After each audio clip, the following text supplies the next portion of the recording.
नमस्कार, मेरा नाम है दीपक शुक्ला और हमारे चैनल बायोलॉजी वर्ल्ड में आपका स्वागत है। चलिए आज हमने एक लास्ट वीडियो बनाया था जिसमें principles of inheritance and variation के इम्पॉर्टेंट टर्म्स को डिफाइन किया था। कुछ टर्म्स जो इम्पॉर्टेंट है अभी बाकी रहते हैं, तो उन सारे टर्म्स को हम इस वीडियो में मेंशन कर रहे हैं। तो चलिए हम समझने की कोशिश करते हैं एक एक करके।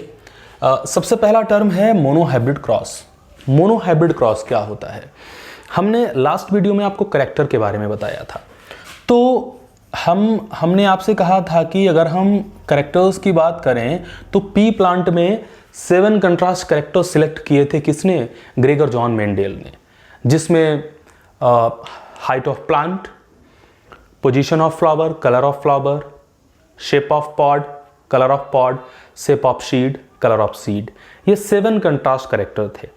जब भी हम वन करेक्टर को, एक करेक्टर, सिंगल करेक्टर को सिलेक्ट करके क्रॉस कराते हैं तो उस क्रॉस को हम मोनोहाइब्रिड क्रॉस में रखेंगे।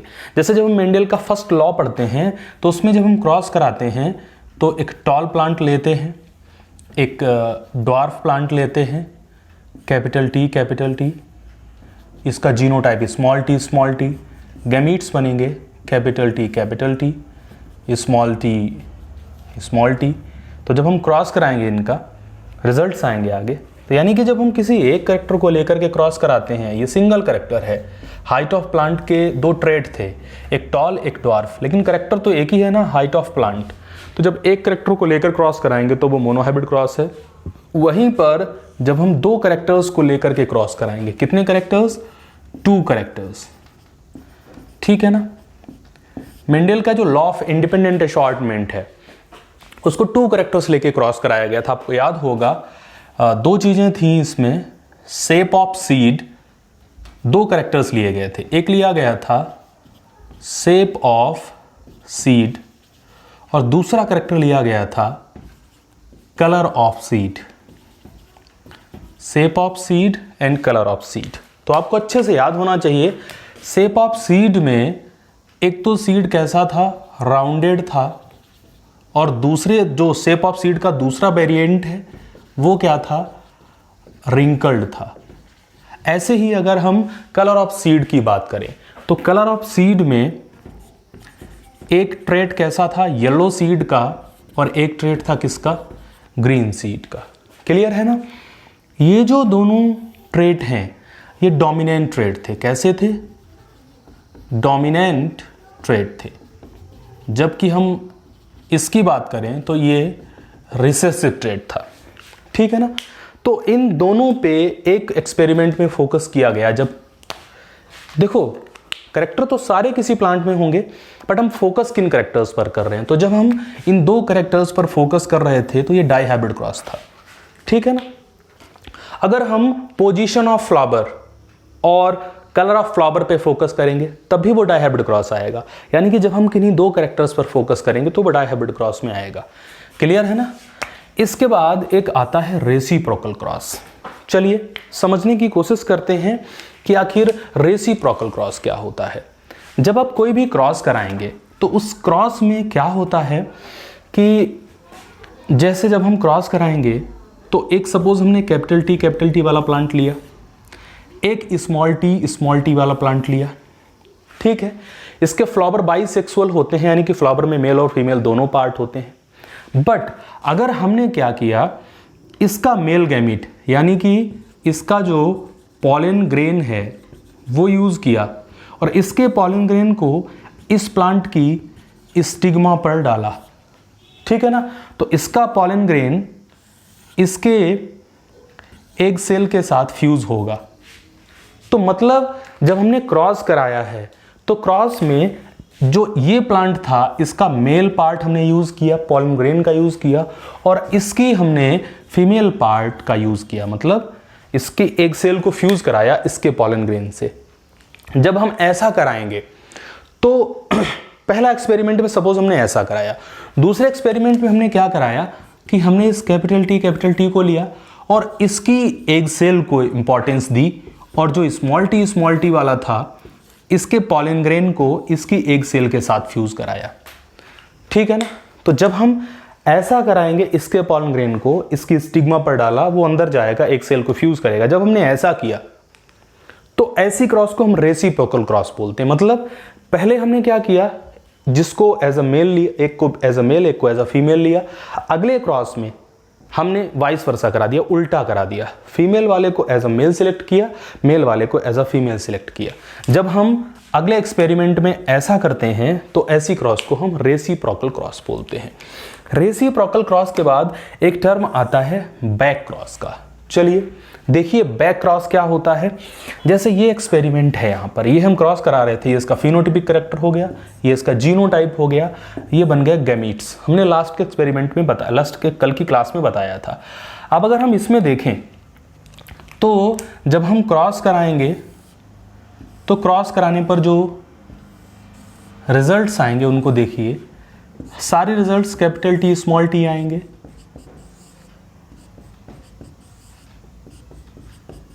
ये कैपिटल टी इस स्मॉल टी के साथ, ये वाला इस स्मॉल टी के साथ, ये कैपिटल टी इस स्मॉल टी के साथ, और ये कैपिटल टी इस स्मॉल टी के साथ। ये जनरेशन जो पेरेंटल जनरेशन होती है उसे हम पी जनरेशन बोलते हैं, और जो ऑफस्प्रिंग की जनरेशन आती है उसे हम F1 जनरेशन बोलते हैं। You can also say first filial generation to it. अब ये F1 जनरेशन है। F1 जनरेशन के जब हम प्योर होमोजाइगस, एक प्योर होमोजाइगस डोमिनेंट और प्योर होमोजाइगस रिसेसिव को लेते हैं तो जो रिजल्ट्स आते हैं वो सारे सेम रिजल्ट आते हैं, सारे ऑफस्प्रिंग हाइब्रिड आते हैं यहाँ पर।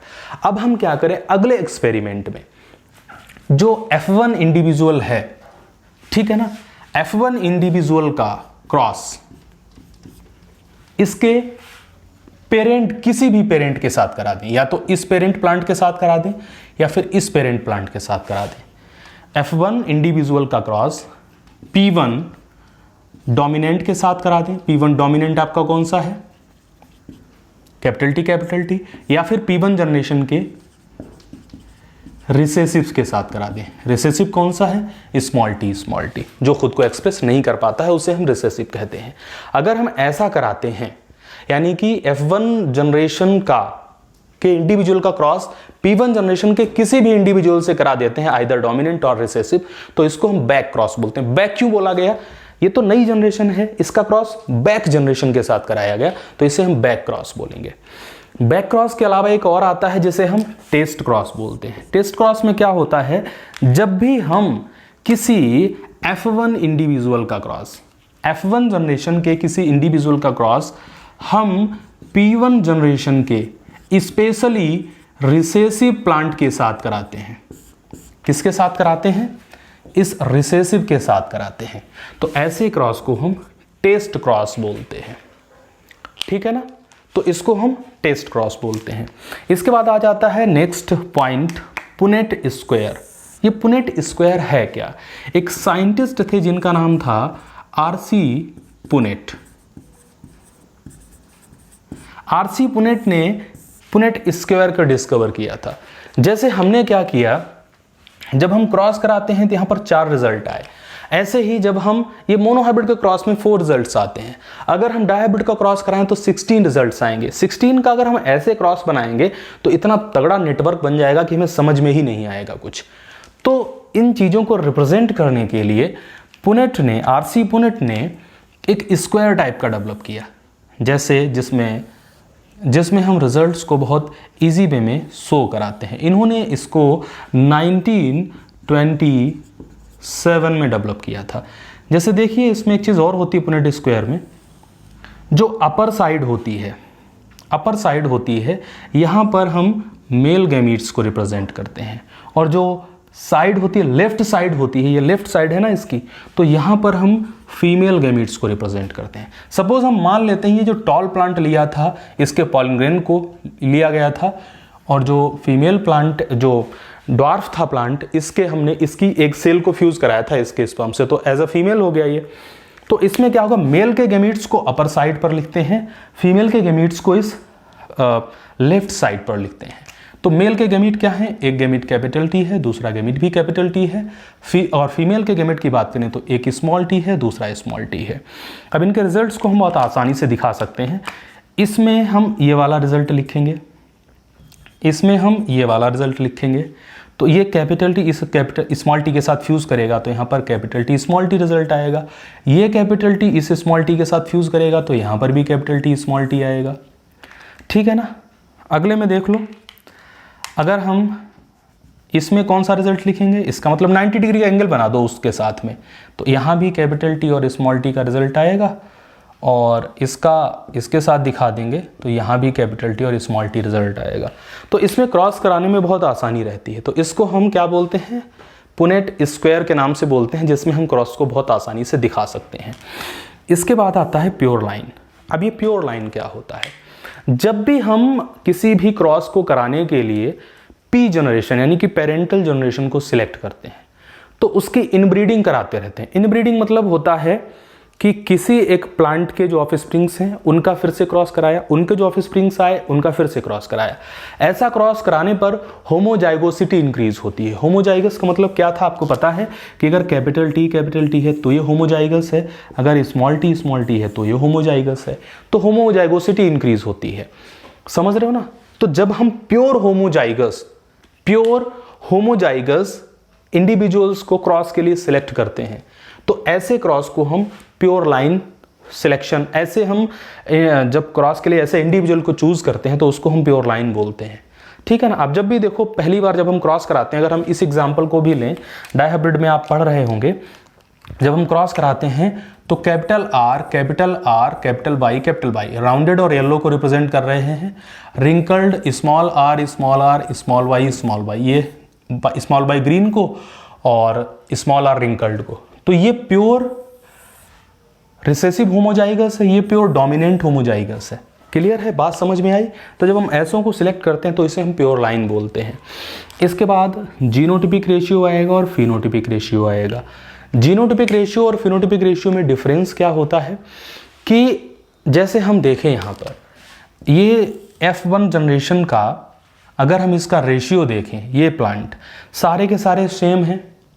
कैसे आ रहे हैं, इसमें सारे के सारे सेम हैं। ये सब कैसे हैं, टॉल हैं। टॉल क्यों होंगे कि एक डोमिनेंट जीन प्रेजेंट है जो प्रोटीन बनाएगा जिसकी वजह से प्लांट की हाइट बढ़ेगी। तो सबसे पहली चीज़ सारे के सारे टॉल हैं। और दूसरी चीज़ इसमें क्या है कि जीनोटाइप अगर हम देखेंगे, सब में एक कैपिटल टी एक स्मॉल टी, एक कैपिटल टी एक स्मॉल टी, सबका रिजल्ट सेम आ रहा है। क्लियर है ना। तो यहाँ पर कुछ रेशियो खास निकलेगा ही नहीं क्योंकि सारे टॉल हैं और सबका जीनोटिपिक रेशियो एक टाइप का है। बट अगर इसका आगे हम क्रॉस करा लें, जैसे एक कैपिटल टी स्मॉल टी ले लिया, एक दूसरा कैपिटल टी स्मॉल टी ले लिया, और अगर हम इनका क्रॉस कराएं, ठीक है ना, इनका जब हम क्रॉस कराएंगे तो एक कैपिटल टी गैमेट बनेगा, एक स्मॉल टी गैमेट बनेगा, यहाँ एक कैपिटल टी एक स्मॉल टी गैमेट बनेगा।